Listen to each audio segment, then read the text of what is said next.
Hello everyone. Current affairs हम daily लेकर आते हैं अंडर 10 मिनट्स। आज है 20 अगस्त 2021। शुरू करते हैं। Cabinet approves national mission on edible oils. तो हमने पहले भी देखा था, कैबिनेट ने अभी अप्रूव कर दिया है national mission on edible oils. Cabinet approved the national mission on edible oils, oil palm, short में कहेंगे इसे NMEOOP, with the financial outlay of 11,040 crore. National Mission on Edible Oil is a centrally sponsored scheme. This scheme will subsume the National Food Security Mission Oil Palm Program. तो national mission on edible oils एक centrally sponsored scheme है और ये scheme subsume कर देगी national food security mission oil palm programme को। It was launch in the line with the Atmanirbhar Bharat scheme. ठीक है, तो आत्मनिर्भर ही हम बनाएंगे अपने आप को अगर एडिबल ऑयल्स हम अपने ही प्रोड्यूस कर लेते हैं।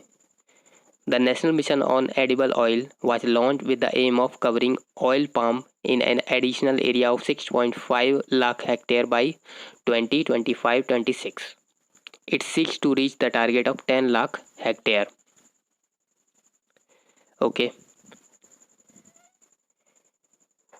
CRISIL upgraded credit outlook of India Inc. to the positive. CRISIL ratings have upgraded credit outlook of India Inc. to positive. It is a broad-based recovery for India Inc. currently. तो India Inc. की rating CRISIL ने positive दिखाई है। इससे पहले ये cautiously optimistic rating थी।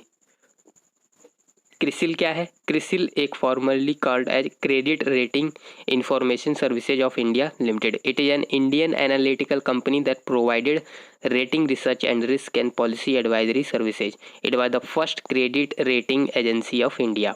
तो ये पहली क्रेडिट रेटिंग एजेंसी है इंडिया की. Supreme court collegium.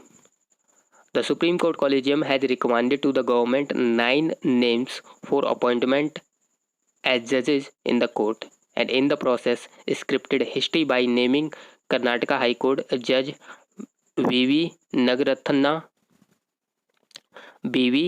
Nagaratna, who may become India's first woman CJI a few years from now.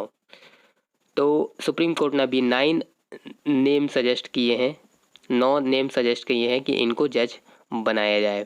और इसमें जो है ऐसा कहा जाता है कि BV नगरत्ना को पहले CJI बन सकती हैं. The collegium had for the first time in one single resolution recommended 3 women जजेस. It has thus sent a strong signal in favor of the representation of women in the highest judiciary. तो 3 women का नाम recommend किया गया है. Article 124 Indian constitution का क्या कहता है? आर्टिकल 124 सुप्रीम कोर्ट के जज की एलिजिबिलिटी को बताता है. टू बिकम ए जज of supreme court an individual should be an Indian citizen. ठीक है, इंडियन सिटीजन होना चाहिए.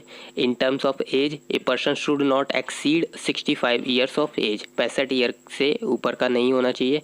The person should serve as the जज of the one high court for more continuously for at least 5 years, और the person should be an advocate in the high court for at least 10 years और ए distinguished jurist. तो जज होना चाहिए high court का 5 साल के लिए, एडवोकेट होना चाहिए हाई कोर्ट का कम से कम 10 साल के लिए, या फिर एक डिस्टिंग्विश्ड ज्यूरिस्ट होना चाहिए. Criminal justice reforms. ठीक है, criminal justice reforms.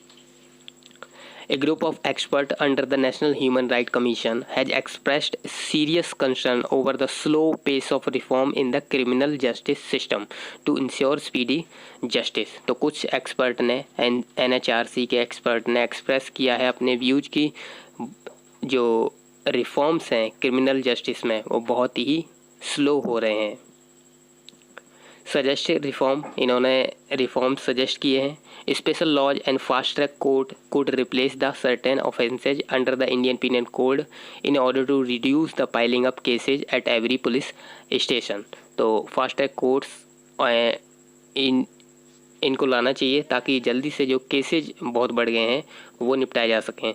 Digitisation of documents would help in speeding up the investigation and trials. Digitisation करना चाहिए, बहुत सारे डॉक्यूमेंट्स डिजिटली होने चाहिए ताकि फटाफट काम हो। The construction of new offences and reworking of the existing classification of offences must be guided by the principle of criminal jurisprudence which have substantially altered in the past 4 decades, and the classification of offences must be done in a manner conducive to management of crimes in the future। दो famous committee यहाँ mention की है मैंने जो criminal justice के reform के लिए बनाई गई थी, Madhav Menon committee and Malimath committee. Madhav Menon committee submitted its report in 2007 suggesting various recommendations on the reforms in the criminal justice of India, and Malimath committee submitted report in 2003।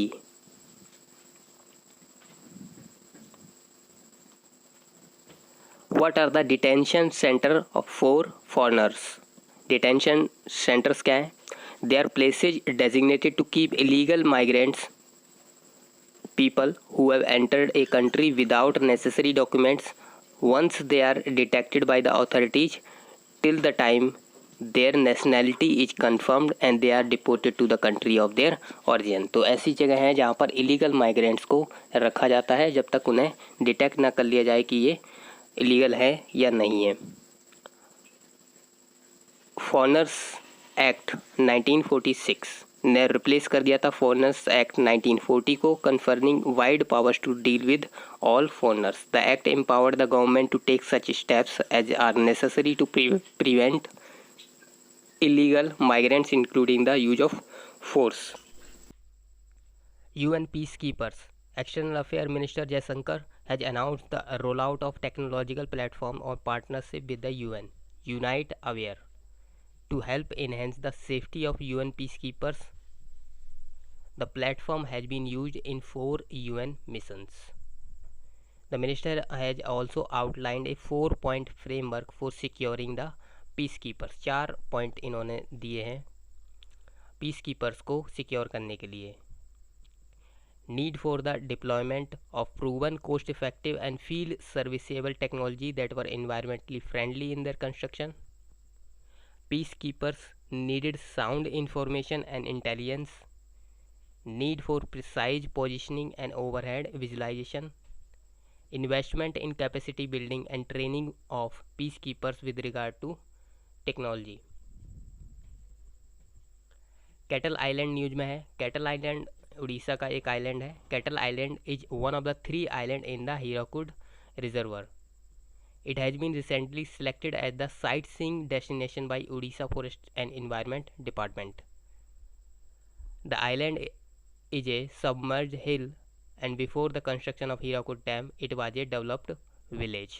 ठीक है, कैटल आइलैंड उड़ीसा का एक आइलैंड है। इम्पोर्टेंट डेज देखते हैं। 19 अगस्त को world humanitarian day होता है। World Humanitarian Day is observed annually on 19 August around the world to pay tribute to the workers who risk their lives in humanitarian service। 20 अगस्त को world mosquito day होता है। World mosquito day is observed on 20 August every year to commemorate the British doctor Sir Ronald Ross discovery in 1897 that female mosquitoes transmit malaria between humans। तो malaria को discover इन्होंने किया था Ronald Ross ने। 20 अगस्त को ही सद्भावना दिवस भी मनाया जाता है। Sadbhavana Diwas is observe on 20 August every year to commemorate the memory of our late prime minister Rajiv Gandhi. सद्भावना का मतलब होता है गुडविल या बोनाफाइड। 20 अगस्त को ही इंडियन अक्षय ऊर्जा डे भी मनाया जाता है। इंडियन अक्षय ऊर्जा day celebrated on 20 August annually to raise awareness about the development of renewable energy in India। One liners cover करते हैं। The Kerala-based private sector lender South Indian Bank has been impaneled as agency bank by RBI. RBI ने agency bank इसे बताया है south Indian bank को. Authority for Advanced Ruling has ruled that supply of drinking water to the public through the mobile tankers or dispenser by charitable organization is taxable at 18% under the GST. उस पर tax लगेगा. Tiwa are celebrating Wanchuwa festival. तो Tiwa tribe हैं वो वनचुबा festival मना रही हैं. Tiwa also known as Lalung is an indigenous community inhabiting the state of Assam and Meghalaya and also found in some parts of Arunachal Pradesh and Manipur. तो इन north east states में ये Tiwa tribe होती है और ये वनचुबा फेस्टिवल मना रहे हैं. हमें सपोर्ट करने के लिए आप सब्सक्राइब कर सकते हैं. That is all for today. Thank you.